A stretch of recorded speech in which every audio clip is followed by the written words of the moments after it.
Does this all make sense to you, the fact that US stocks are so excited about their outlook at a time when so many people globally are so concerned about the outlook? Sure. I mean, I think it makes sense with what we know at this point. I think the biggest thing to emphasize is we just don't have all the facts, and no one has the information we need to actually know how to trade these markets as we get into next year. So that we'll have to wait till after the inauguration of what comes through. But I think overall, you're putting in place a policy of protectionism. That means America first. That means you are promoting sort of internal US products. So that's getting your equity products bid up at this point.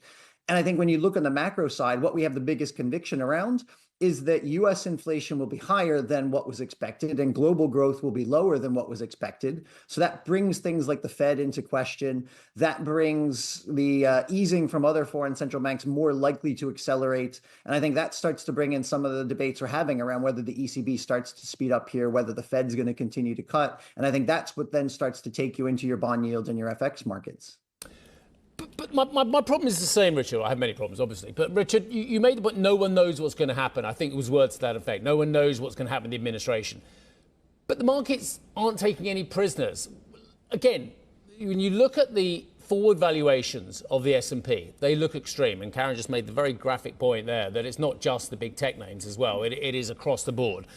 When I look at the VIX, i.e. people who have made a lot of money refusing to take out any form of insurance policy, trading at 13.5, I see extreme valuations on the market with no insurance policy. That doesn't seem to me like a strategy which is wait and see or caution or basically some form of equilibrium in decision making. It seems quite gung-ho to me.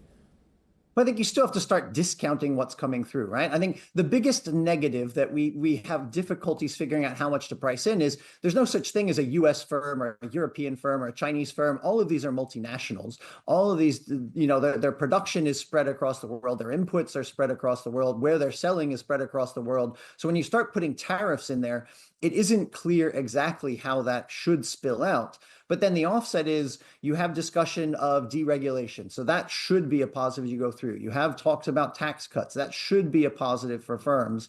And then when you think about onshoring, that should be a boost to domestic jobs in the US at the expense of wherever those jobs were located before. So I think it's very difficult to shake out. I would say a lot of the investors, a lot of the position that gets on here could turn out being wrong as we go through. But I think everyone is at least starting to try and discount that, the administration will want to try and minimize the negatives and maximize the positives. We just don't know exactly what the tactics are in terms of what the path will be to get us there. Richard, the data should also play ball. We're hoping, the market is actually hoping to see a bounce back in the jobs report this week after a very slim addition in October. If we don't get that bounce back, it could flash some warning signals about the extent of the US economy. So what are you expecting this week? I think it's definitely going to be there in the ISM kind of under scrutiny this week. I think there were a lot of distortions in the October data all along. You had the hurricanes and strikes and whatnot going through. I think that brought you that sort of lower number than what was expected. I would expect a rebound in the jobs numbers. I think the unemployment rate probably comes in at 4.2, which is where the market's looking at. But relative to a consensus for payroll sitting around 200, I think that could be closer to 275, even 300, as you just get a lot of the rebound and some of these things go through. So I don't know I would necessarily chalk it up to the jobs market as much better, but obviously the market will take that in.